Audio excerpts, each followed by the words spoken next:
up, Dave. Cuts through the noise, makes it plain. Talking headlines, cracking jokes, saying names. Hey! Straight up, Dave. Got the facts and the laughs on the way. Woo! Politics, real talk, every day. Straight up, Dave. Say it how it is. Big opinions, big laughs, that's the biz. From the right side, guest in the chair. If you want it unfiltered, Dave's already there. Straight up, Dave.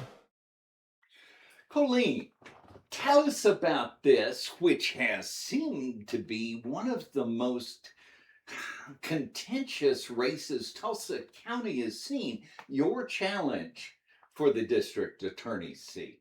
Yeah, it's hard to know how it's going because I've never done this before. I'm not a politician. I mean, except I did file to run for office, so now I think I have to say I'm a politician, but I never thought I would ever run for office. It's not Yes. something that was on my bingo card. And so, as far as me knowing how it's going, I think it's going well. Every day is kind of like growing like a snowball rolling down a hill. It's Yeah. more supporters, more signs out, more volunteers, more doors knocked, and it's got a lot of energy. Cool. Now, as our district attorney, should you win the race, what is your priority in the office? I've got three main priorities. I would say one of them is saving us money. So I think there's a lot of inefficiencies and a lot of mistakes that are preventable that are leading to these settlements that we're seeing. So we've actually gotten about $47 million in settlements for wrongful convictions in the last 6 months alone. Wow. And that's just the ones we know about. Oh my. Yeah. And so I think there's a lot of things you can do to improve the operation of the office that would cut down on those types of things from happening. Yeah. And then another one is how crime victims are being treated. We have something in Oklahoma called Marcy's Law, which is in our Constitution, that requires us to notify victims when there's a plea in contemplation, notify them when there's court dates, notify them when their offender is going to be released. That is not being abided by right now by our current DA, and I have other examples of that, but that's one of the things I'd really like to work on and improve. And then the other one is public safety. I'm How are deeply you going to make concerned. it safer? Well, I'm deeply concerned about our public safety for a number of reasons. And I can talk about some specific cases here if you want, but it's almost like the scales of justice are just tipped the wrong way in some instances and the wrong way in other instances, if that makes any sense. So you have some cases where some very violent people are getting almost no accountability. They're walking out of the jail with no charges, or they're getting very low plea bargains. And so they're back out on the streets in a really relatively short amount of time. And then you have cases where someone who's not a risk to public safety, who we're paying to house in prison, is not getting opportunities for release. So they're not getting a proof of parole. They're having sentence options that are being denied for modification. And those people really have no real risk of reoffending. And so it's like, in some ways, we're being too light on public safety. In some ways, we're being too hard on public safety, if that makes sense. And it's just like the justice scales are always supposed to be even. And I don't feel like they're even right now. My goodness. In those kinds of cases, or let me rephrase, you talked at one of the breakfasts that I go to that I've heard you speak, and there's been several. You've talked about the DA's office who hired a national expert to come in and speak against someone getting a parole. Now, I can see both sides of that. It seemed like a waste of money, but also as a DA, would you not utilize outside experts?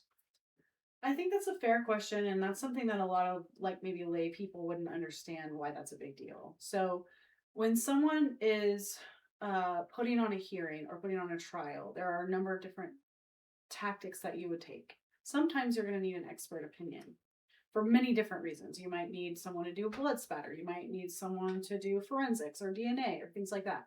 We have those kind of experts here in Oklahoma, and they testify routinely. They are well respected. The prosecution almost has them on retainer, so to speak. In that specific instance that you're talking about, it was a resentencing hearing for a very high profile case of a woman who has been a victim of domestic violence from her partner, and she actually ended up shooting him in a life and death altercation in 1998. And she was sentenced to life in prison back then. And so she's entering her 28th year of incarceration. She was not violent before that happened. She's not been violent since that happened in prison. And she has started a ministry in prison. She is a model inmate, essentially, is from every angle that you have. And there's tons of documented evidence of her abuse. And the way the law is written, it really should have just been an easy, yes, you can be resentenced to 25 years. And then she would have walked free, because how much punishment is enough? And in that instance, instead of just going with what the law said, our sitting DA couldn't find anyone in Oklahoma to testify what he wanted them to. And so he went out of state and found a man named Jared Steffen to come and testify, Dr. Steffen, to come and testify to what he wanted the opinion to be, which is that she was not substantially impacted by the domestic violence that occurred, and that's not what led to the crime. And it would have taken someone from out of state to say something as outrageous as that, I think. That seems insane. Yes, David, it does. I mean, when I start telling people the details of what's going on, then it all starts to make sense why I would leave my very nice nonprofit job to do this, because it's been, for me, seeing up close what's happening down there and the abuses of power and the abuses of discretion, in my opinion. The people of Tulsa do not really know or understand how bad it is. Wow. Now, most people assume, as I did growing up, that lawyers and judges are more honorable and all of this. Fortunately or unfortunately, exposure to the system drastically alters that perspective. In my own case, I have seen judges absolutely ignore the law. Now, the DA isn't responsible for judges being incompetent, lazy, duplicitous, or just purely evil. But are you willing to stand up and call them to account when it's so obvious? Absolutely. I mean, that's what I've done my entire legal career. That has basically been like my mission on this earth. And is it an easy mission? Is it something that puts me in a position of feeling safe all the time? No. And this has just driven it, even further, because that's basically what this whole campaign has been about. It's about telling the truth and calling out corruption and calling out injustice. And so if I were to win, I think people would feel confident that that would be a big part of my administration, whether it's the judiciary, whether it's the defense, whether it's any part of the system.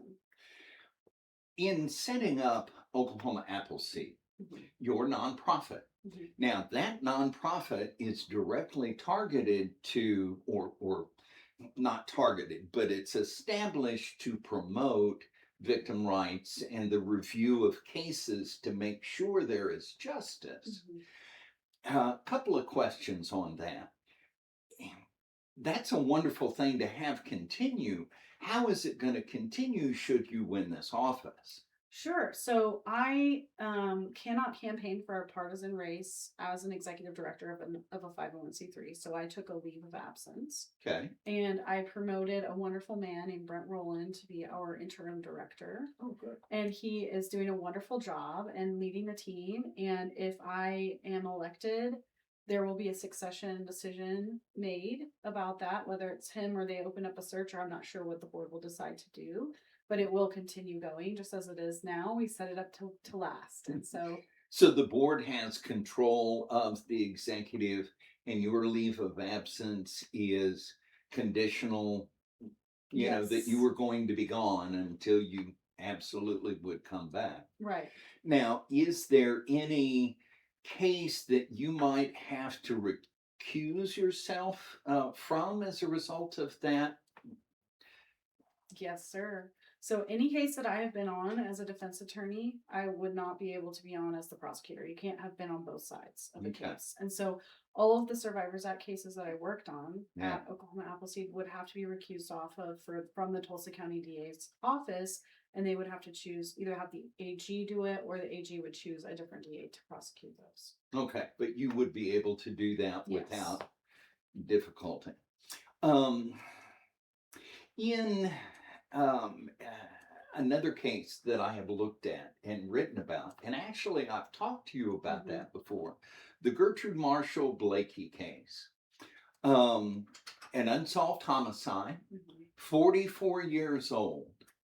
And I'm getting ready to update that story with some new information. But in the course of that, I went to the current DA and asked him if he would review the file, the police file. The police have never released that file because they say it's an ongoing investigation with no investigation going on. He told me that they would not give him the file. Does the DA's office have the ability to compel the police department to provide information or not? Well, that would be the first time I've ever heard of a law enforcement agency refusing the district attorney's office access. They are not a direct supervisor. So the DA's office is a county office and the Tulsa police are municipal agency. So there's not like a direct line of like the DA can't go and say, Chief Larson, you have to give me that. But it is understood that they are cooperative and they work together on cases. And I can't see why there would be any reason why they would deny the DA access to review. It seems a little strange. Yes. I mean, the trustee of the case wants to see what's in the file to see if there's information that is not known or that could be relevant. Now, that same trustee says he's going to file, and keep in mind, I haven't seen the filing yet, but he asserts he's going to file a RICO criminal complaint on all of this because he suspects there's some involvement by officials in the convoluted, unresolved issues of the case. Is that one of those things you might be in a position to have to defend, or how does he go forward with this? Because he's out of state. He doesn't trust anyone in Oklahoma. I can't see why he would. Yeah, well, his grandmother got shot dead in her home at 31st and Utica, of all places, in that area. So how does he resolve this? Yeah. I see specifically this kind of issue happening a lot. Wow. We've got issues with our DHS. We've got issues with our juvenile bureau. We've got issues through almost every layer of our government in Oklahoma. And there is this systemic resistance to fact-finding and investigating these kinds of things, because I think there is a very strong impulse of self-protection. And it's what I've battled against my whole career, really. And I think that if we're going to be honest as citizens who pay taxes for this system, we should be willing to investigate and fact-find and figure out what's going on. And so one of the things I've been talking with my supporters about, something that's come up a lot, is this issue of family court and DHS. And I know you know a lot about those issues too. And I'm thinking through how can the DA's office really impact those issues. I'm not trying to deflect. I'm trying to sort of paint a picture of some of the things I would like to do, is just hold the system a little bit more accountable than it's being held right now, right? And I think you need task forces. I think you need multi-agency investigatory bodies to be created. And the DA can do that. The DA can convene these multi-agency, task forces to look into these kinds of specific issues. Like if there was institutional will to look into her case, Yeah. there are a lot of things that they could do. They could designate it as a cold case, and they could say, okay, we're not still investigating. We're going to open it up for journalists or other investigators to go fact find and look up and see what they can find. There are a lot of agencies doing stuff like that, especially in these MMIW cases that are older, where the evidence has gone cold. They just aren't going to be able to find anything without the public's help. Yeah. I think when there's an instinct to protect institutional actors, you start to see people lose faith in the system. And faith in our courts and faith in our government system is the backbone of America. If we don't believe our systems are working, if we don't believe they're working in our best interest, what are we doing? Right? Yes. Like, what are we doing? And so we have to start doing some of these things to restore faith in the system. We have to elect people that are brave enough to do it and that don't protect wrongdoers. I have asked others, from the attorney general to lawyers and law firms in private and public practice, let me step back. Lawyers are usually the most intelligent in their class, but they are a self-selecting group in pursuit of a significant cash flow that empowers them as predators over the rest of humanity as prey. So the people who pay for the system are the citizens.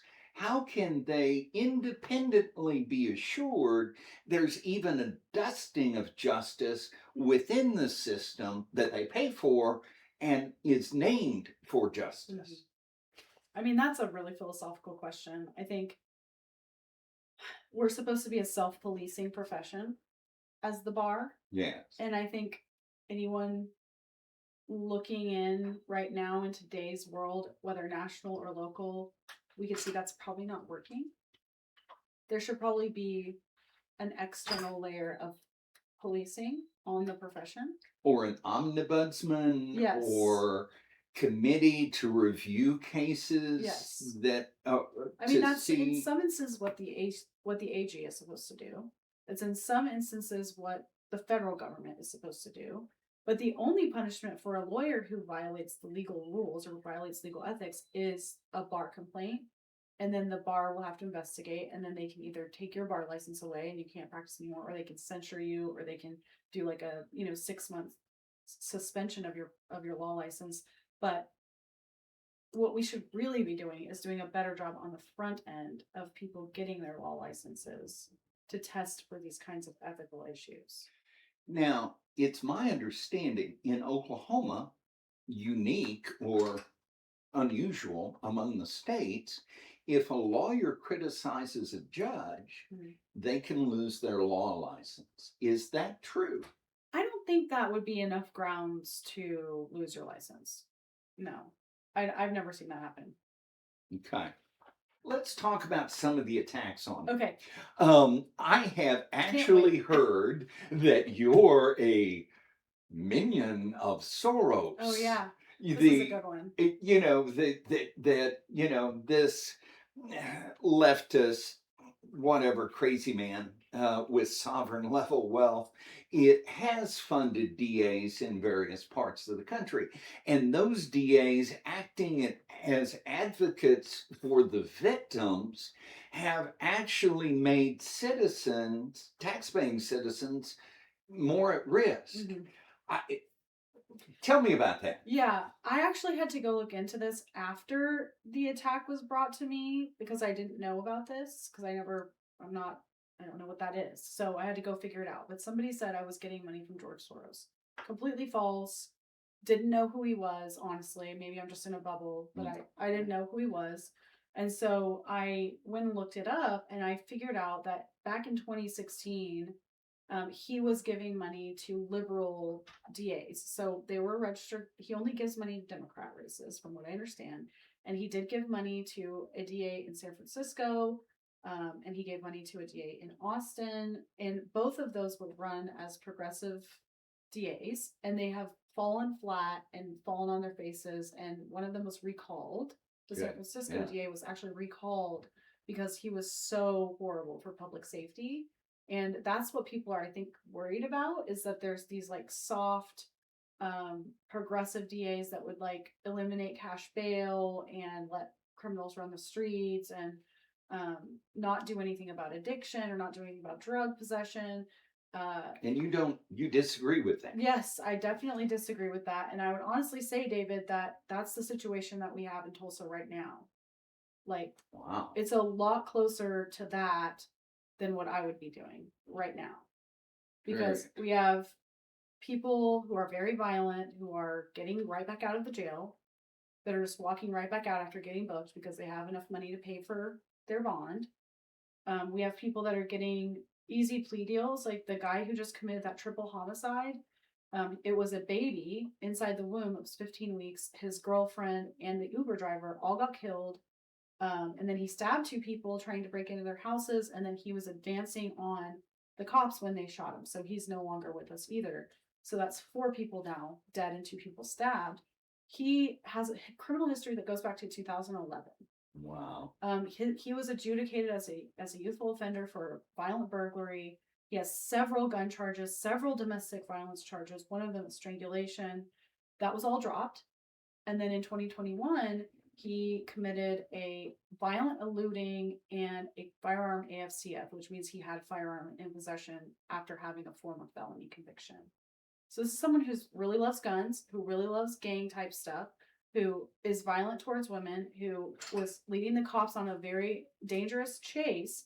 And he went to court and got a 7 in, 3 out, which means he got 7 years in DOC and 3 years on paper on probation. He only served 2 years of the 7. Wow. And so when he got back out, he had another probation violation in this last December. He served 45-day sanction. He got back out in January. He was arrested again March 21st for issues with his license. Right back out again. And those people should not be dead. Yeah. That's the truth of it. Yeah. And I'm the only one talking about that.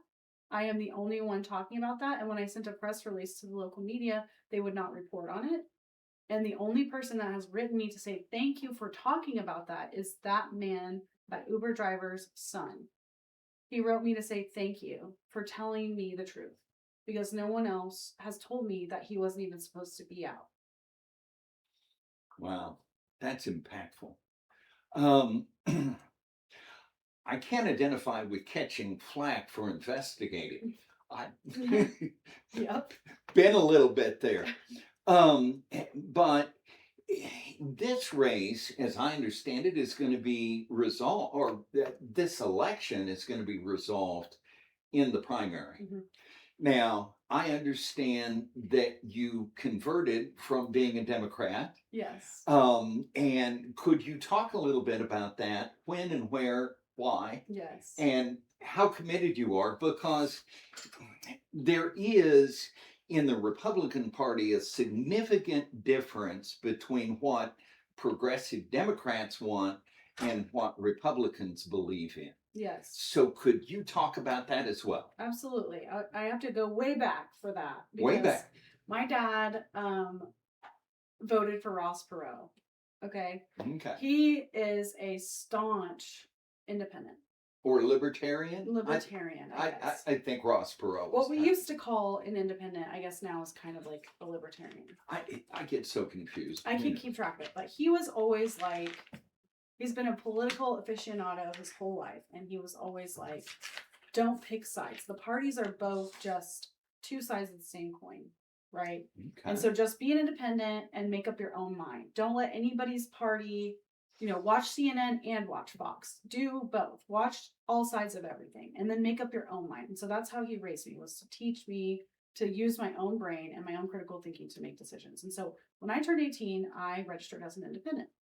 And I was an independent all the way up through when my husband ran for office in 2018. Let's throw him fully under the bus, okay?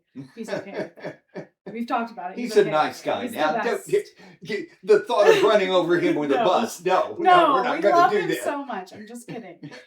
He's amazing. And he's literally the only thing that's keeping me going right now. So let's keep that in mind. But he ran for office as a Democrat because he saw so many problems in our state and he wanted to make them better. And he was a lifelong Democrat. He was raised working poor. His mom had 3 jobs. They were on welfare. He had food stamps. He believed that those systems worked and that they help people pull out of poverty. And so he was a Democrat. And his campaign consultants told me, you need to be a Democrat too, because this needs to be a unified front. So you need to change. And so I did, because I was in law school. I was taking evidence at the time. I remember thinking, it doesn't really matter one way or the other. I'm never going to be a politician. So I'll just change because I want to support my husband. I'm proud of him. I want to be able to vote for him. So I did that. He ended up losing in the primary to a blue-haired teacher caucus person that then lost in the general to JD Nolan. So it was all kind of a wash.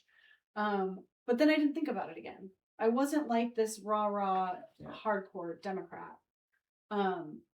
Because when you're a lawyer and you're going to court and you're doing these things and you're in front of judges who are elected and you go to political events a lot, you run a nonprofit, you really can't be very partisan about things. And so I never thought about it really again. And then in 2024, we were working at Appleseed on issues in the Juvenile Bureau. And someone working in the Juvenile Bureau came to me and told me that there were children being raped in the Juvenile Bureau by the DOs. And that the judges knew, the defense attorneys knew, the DAs knew, the county commissioners knew, everybody knew, and for a long time, and no one was going to do anything about it. And I was their last call. They said, I don't know who else to call. And we're all mandatory reporters in the state of Oklahoma. When we learn about child abuse, everyone in office, out of office, in the house, around the block, anybody who sees child abuse or learns about it or has reason to believe it's happening. And so I'm sitting there at my desk at Appleseed saying, how is it possible that this tiny nonprofit director is the only person willing to say anything about what's going on? And I looked at my juvenile organizer at the time, his name is Seth McIntosh. He's one of my best friends. And I said, well, I guess it's going to be us. And he said, okay, I guess it's going to be us. And so I published a statement about the horrific things going on over there, the rotten culture that had been bred as basically a rape culture. They had cameras off in one section, and that's where they would put the girls. I mean, it's like there was an intentional way that they were thinking about this. And this was in Tulsa's juvenile facility? Yes, the one at Archer. Yes, downtown. And I got a call the next day from Kevin Gray, who's the judge over the Juvenile Bureau, and he said, well, I fired AT, who's the director at the time, and that's probably good enough for you, right? And I was like, what do you mean? Like, have you fired the people raping the kids? Like, have you fired the people that have let the people rape the kids? Like, what are we doing? What do you mean it should be enough? And so he was just kind of like, well, we're doing our best. And that was it. And that wasn't good enough for me. And so I went on a multi-week open records investigation of who knew what and when and for how long. So I got everything from OJA. I got everything from Tulsa County. I got everything from the sheriffs. I got everything from OCCY. I got everything from everybody. And I put it all together in a big report. And it's about this thick. And it has every open record that we were given. And then I did a timeline of what everybody knew and when based on those records. And I published it. It's called Heinous Allegations, is what the report is called. You can find it on okappleseed.org. I'm still the lead author listed there. And I was so upset about this. Number one, that it was happening. And number two, that I was the one that was having to do it. Yeah. Because what is our system for if it's not for saving this from happening? And I told everybody and their dog about this. I wrote to FBI, I wrote to DOJ, I wrote to the Oklahoma Capitol, I wrote to OSBI, I wrote to every single legislator a hand-signed letter. Every single one of them, 150 of them, mailed to their offices about what was going on. And I held a town hall down there at the Greenwood Cultural Center. And I invited the community. I invited every elected official that I had the contact information for. And I put their names on the chairs so that they would know where they were supposed to sit. It really was supposed to be about saving USC. Because some of them I had heard from and some of them I hadn't, and I didn't know if they were coming. I didn't want them to show up and not have a seat. It was very full. And Erin Christie, God bless her, took a picture of the chairs after the event had begun which were all empty except for one. So our DA, our sheriff, our counselors, everybody didn't come. And I got a Wow. lot of criticism from those people saying I didn't invite them with enough time. I didn't, they told me they weren't going to be able to make it, or that I didn't send the email the right way, or whatever. Okay. Yeah. And they were very upset about the process by which this had happened. And none of them in the moment were expressing any concern for the abuse that was happening to these kids. Still. No, they were concerned about their image. Right.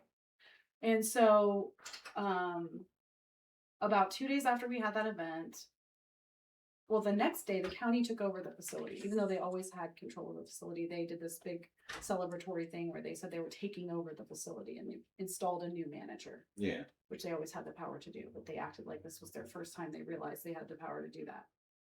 And then the next... I hate it when public officials have to wake up. They're so happy when they're sleeping. Right. And it was interesting because it's like, okay, so you guys did have the power to do this. You did know you could have done something. It took us doing a town hall where the press had been there and empty chairs taken pictures of for you to say, we're going to do something about it, which is unfortunate. Yeah. Because I had done everything in my power to change something about it before getting to that point. I didn't want to have to do that. Right. But that's what it came to protect the kids. Yeah. And a week after that, I'm getting to the party change, I promise. It's just a long story. It is an interesting riveting. story. Yeah, it's a good story. The next week, 3 elected Democrats showed up at my office after hours. And I won't name who they are. Berated me and 2 other members of my staff. And said that I had not handled this right. I had not sent the emails right. I had not done the invites right.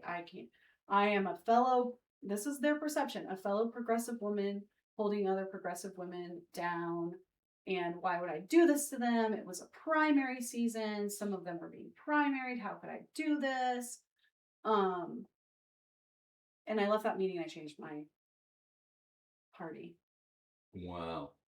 So Democrats en masse attacked you for identifying child abuse, rape, child trafficking within a juvenile center that was supposed to help them recover. Mm-hmm. Where they're not actually adjudicated yet. They are not guilty yet. Gee. They are just waiting for their court dates, a lot of them. So how can I talk you into revealing the names of those idiots? I can't do it. I think that's not the important part. The important part is that it took an act of God to get anybody to care about what was happening to those children. And it took a sign on a chair to get them to show up and care about what was happening to their careers. They never mentioned the kids, okay? Wow. During that meeting. They had followed up after that. I will give them some credit. Several of them had followed up after that and wanted to help. And they were not in direct supervision roles over the facility. I'll say that for them. Okay. People that were in direct supervision roles over the facility did not do this. So these were people who were in tertiary positions that could do something to prevent it from happening again, but not actually stop it from happening right then. And so I will say that for them. They did follow up, and bills were passed with their support that will make it much more difficult for this to happen again. Sure. And make it easier for us to get the records, because we fought for 1.5 years to get the records on when one of those officers was fired or terminated, because they never gave us the record about when one of the officers was fired or terminated. You know, on one story, on several stories, I've been told that, well, that's just the way Tulsa does things. That makes my blood pressure boil. Mm-hmm. Why do people say that? And is it true that our adherence to law and justice is less substantial than protecting someone else's career or your own career? Where does that come from? Gosh, I don't know. It's like the water that we swim in here. I would like to say that it's like that everywhere, but I don't think it is. I think that other places have either stronger safeguards or it's less culturally accepted. They have stronger accountability. They know their citizens will come for them. Well, I do appreciate nobody has shot me dead yet, and I have reported on some stuff that Yeah. made people want to. Right. So, We do have free speech to yeah, talk about it. you think? Yeah. Not officials speaking freely, but we individually have Yes. free speech. Yes. Yes. I do think we do. How can we fix it? We have such a low engagement rate within our citizenry. People are complacent. A lot of people are working in extreme poverty. They have kids, they're taking care of their children, they're getting to work, they're going home, they're trying to make sure everyone's mouths are fed. They are not engaged in these systems until they become a victim of the systems, right? It's not on their mind. They just want the system to work. They're like, Yeah. I just pay my taxes every year and I want my systems to work the way they're supposed to. I don't have time to check back in and see if it's working, right? And that's where the fourth estate should come in. That's where public interest lawyers should come in, and we should be calling it out. We don't have a strong network of public interest lawyers here, I'll just say. Yes. I also accept some responsibility for that. Not me, always Not personally, just you. not just me, but the media in general has, I mean, they run up, they shove a microphone in somebody's face and get a quote and run back to their studios as quick as they can. But any effort to actually dig into what's going on seems to be occasional if it's happening at all. Mhm. But what do you see? What have you seen in your dealing with media Yeah. during this campaign? Yeah, that's a great question. I used to work, so I am a fond, friend with a lot of reporters. I work with the media very well. It's been something I've done for the last 5 years. I have seen the deterioration of our local media probably just even in the last 18 months. It has become Wow. almost unworkable, like unworkable. So, I mean, I hate to name names, but I can't work with the Tulsa World anymore. Like I used to work with them all the time. I can't get them to pick up the phone. I can't get them to place an op-ed. I can't get them to do anything. I just dropped my subscription because it's $58 a month. Like Yeah. that's crazy. Okay, for a Yeah. local paper, that's crazy. And then they weren't reporting on anything local in the news sections anymore. It was just sort of national stuff and then sports, and everybody tells me, oh, they keep the subscription for the sports. It's like that's not news though. That's not engaging news about our community. Mhm. And then our TV news has completely fallen apart. I mean, I don't know if you know, but Sinclair just bought Fox 23, Yes. and they're combining it with Channel 8. Channel 8 is halfway in Oklahoma City, halfway here. Yeah. Like, I don't know what's going to happen with our And TV. Channel news. 2, I think Yeah. somebody is looking into KJRA. Yes, and I used to sort of be like, well, who cares? Who owns it? Who cares? But you can really see a difference in how they engage with the community and what they're covering. And then as far as how it's engaged with this race, it's been extremely disappointing because as somebody who works really well with the media, all of a sudden it's like I'm a pariah. Like they won't respond to my emails. Did they find out you were a Republican or what? I'm not sure. That might be Could be it. I mean, that might be part of it. I think one of the first stories that got written about the race was about me announcing, and I think it was NPR. And he specifically said to me, "What made you run as a Republican?" And I just looked at him and I said, "I am a Republican. I am a Republican. I'm running for DA, and I am a Republican." And he still published, she's running as a Republican. Like he still published it to make it sound like Yeah. it was some type of strategic choice. Yeah. Which I corrected it on the record, and it was still. So I am starting to see some of this like more partisan oddness come out. Well, Tip O'Neill, a Democrat back in the day, I read as his book. It's Speaker so of the good. House. Isn't it good? Yes. He is very good. But one of his assertions was, and it's become famous, that all politics is local. Yes. If there's any truth in that at all, then all media is local Mhm. and foundational to the freedoms and liberties that we enjoy. Yes. And that is why I'm doing this podcast, because God knows I have a face better suited for radio by any I standard. love podcasts. So thank you very much for coming in. Is there anything I didn't ask you you would like to add? I think we have to clear up the Kamala Harris donations. Oh, please. Okay, so you talked about the attacks on me. We talked about George Soros. We talked about me not allegedly being a Republican, which I am. And then the most recent thing that just came out today is allegedly I've given over 100 times to Act Blue and Kamala Harris. Ah. And what happened is when you go to the FEC website and you look up donations from an individual, would you be surprised to know there are a lot of people with my name? How dare they? I don't have any control worldwide, over there that. are people that have Yes. your name. There's someone in Utah. There's someone in California. There's someone in Pennsylvania. There's someone in New York. They all have the same name that I do. And apparently they're all Democrats. Oh, no. Except for me. And so somebody took this page of all the Colleen McCartys giving to Act Blue and Kamala Harris for over 100 donations. And Bernie Sanders, I think. And Bernie Sanders. So the Bernie Sanders ones were me. Oh, okay.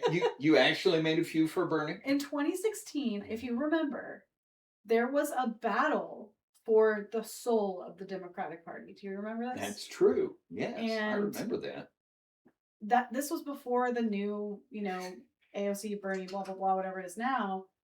Back then, it was if you were against the DNC and what they were doing with Hillary Clinton, Yeah. you give to Bernie so we can beat that.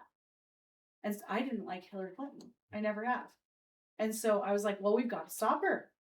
Be careful when you say that.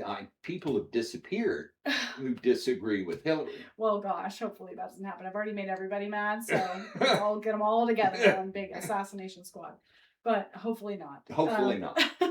Bad jokes aside. Yes, exactly. And so there are like 6 or 7 $28 donations to Bernie Sanders and Act Blue.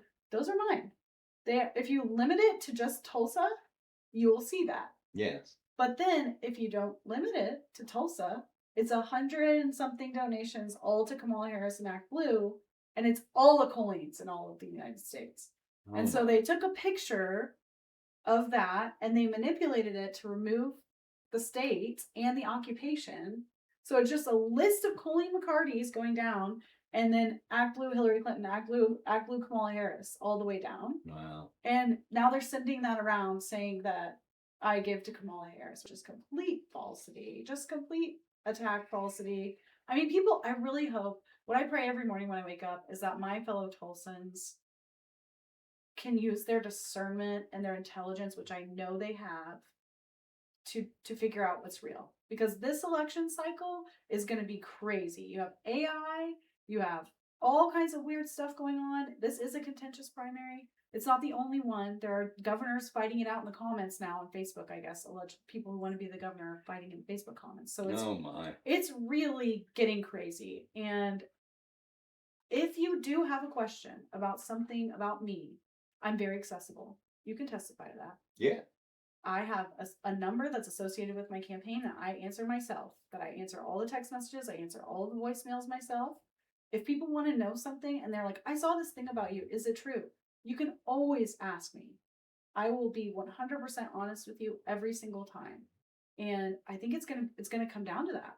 Because on my side, I can win on the truth, but his side has to use lies. Thank you very much for coming in. Thank you.